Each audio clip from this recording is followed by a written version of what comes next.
Welcome to The Source, where we combine the headlines with in-depth conversations with the newsmakers themselves. I'm Pinky Webb. Today on the program, President Bongbong Marcos says the Philippines is standing with Israel as it steps up its attacks against Hamas in Gaza. Foreign Affairs Undersecretary Eduardo de Vega joins us in the program. And later, a department worries about the country's ability to defend itself against hackers and scammers with a slashed budget. And the House and Senate deny claims they spent confidential funds. Albay 1st District Representative Ed Salagman tells us more later in the show.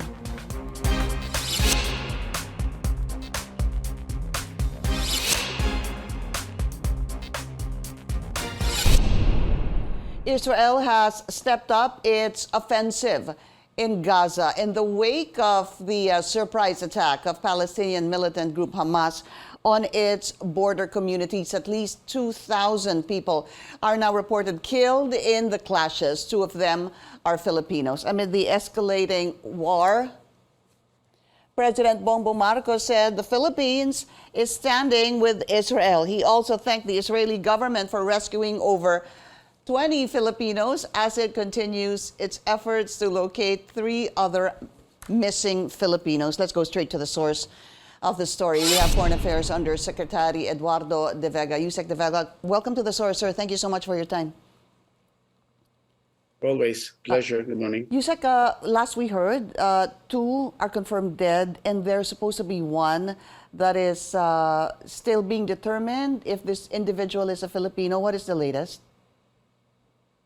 Yes, we're determining if the 3rd one is a Filipino. It's one of the remaining unaccounted for. There's no confirmation yet. It should come in the next few days.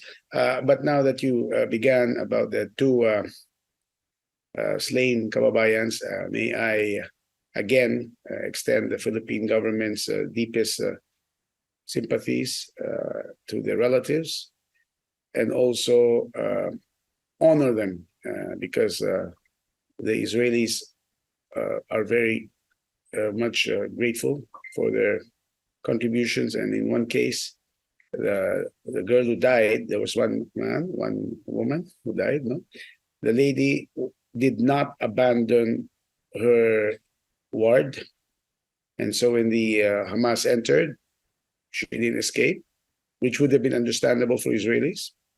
But she stayed with their amo, and the both of them were shot. And we honor them. We're proud to serve our kababayans abroad. Horrible news, Undersecretary, of course. We understand that, as mentioned, 2 of the fatalities, 1 is male, 1 is female.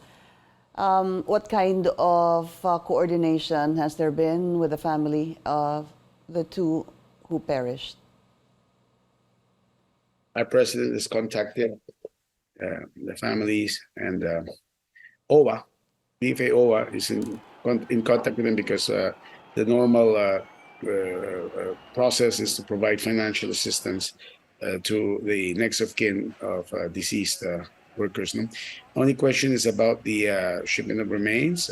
We're not sure if the families prefer to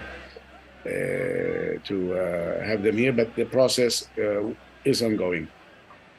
And indeed, if they want the remains brought back to the Philippines, it could take some time. It will take some time because, first of all, shipment of remains, even under non-war conditions, takes time. We understand when families, for example, in other countries in the region, have a kamag-anak who dies, they want them right away. No, it takes several weeks. It takes maybe 2 weeks. It would be a quick time already. So this will take some more time. Obviously, because of what's happening. Although the Israelis have always been cooperative with us, and out of also their gratitude for the services of our kababayans, they always try to facilitate the process. And aside from that, they've also committed to protecting those Filipinos who are still in Israel. Worrisome, of course, also is the other one. That could be possibly Filipino. Any information, Usec, on when we will find out more about the identity of this third individual and any circumstance surrounding the death of this individual? All right.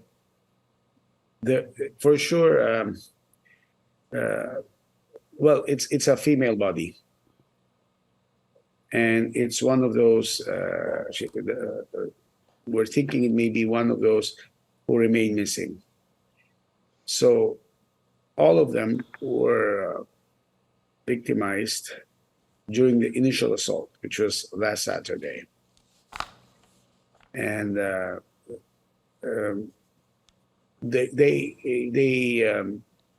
Israelis should be able to provide us the information within the next 24 to 48 hours based on the DNA testing.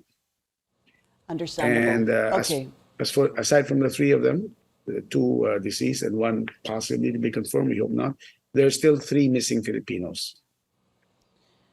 All right. The three missing Filipinos, Usec, where was their last known address? Was it also in the area where the first assault happened? Yes.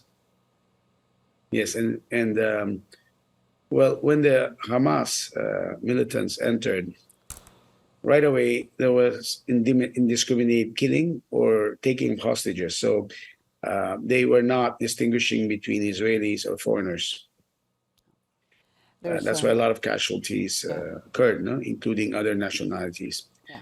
So the three missing are among those 300 Filipinos who were known to be around the area near Gaza. The majority of the 30,000 Filipinos working in Israel are not near there, but in major cities such as Tel Aviv, Jerusalem, Haifa, which are further north. So the other Filipinos have been evacuated. Usec, I want to talk about the Filipinos wanting to leave Gaza. I understand there's about 50 of them. And watching the news last night on CNN, it seems that there's a lot of movement. They already formed what they called an emergency government and a war cabinet, and the reservists are being asked to make their way to the border. Can the 50 Filipinos leave Gaza as soon as possible? First, the numbers go up. There are now 70 who want to leave. Let me tell you the profile of the Filipinos in Gaza. There are 137 Filipinos in Gaza, Filipino citizens in Gaza. Perhaps half are Filipino women married to Palestinians, and the other half would be their children or even grandchildren who would have Philippine citizenship due to their Philippine ancestry. You did mention that the Israelis are gearing up, including using the reservists, for an onslaught. They have promised to not target civilian targets, but to target specific Hamas infrastructures. Our Filipinos in Gaza are, including also in Israel, are unfortunately, well, they're used to this cycle of attacks, counterattacks, and now is the worst. This is the worst attack that we've had. No? So the direct answer to your question, right now, there's no immediate repatriation because Gaza is under a blockade. There's no person going in or out. And it's not just a problem for the Philippines, it's a problem for other countries, including the United States. We have to use diplomatic maneuvers to be able to get a humanitarian corridor for them to exit the country, exit Gaza, and be repatriated home. So we're working on it. Yeah, that's exactly what you mentioned, sir. What is called the safe corridor or the humanitarian corridor, because obviously they would have to leave Gaza. Either from Israel, which they closed the border, Egypt, which is a country that they could possibly enter rather. And what is the other one? Would it be Jordan? No, because Jordan is connected to the West Bank. Palestine, the state of Palestine is an interesting geographical. I use the word oddity, or it's an unusual thing. It consists of two pieces of land which are not connected, which are not contiguous. Gaza, the south of Israel, borders Egypt to the west and Israel to the east. North of Israel, north central of Israel, to the right would be the West Bank, which is Right. between Israel and Jordan. The Israelis call it Judea and Samaria because it corresponds to the biblical, what we know as Israel in the Bible. Okay.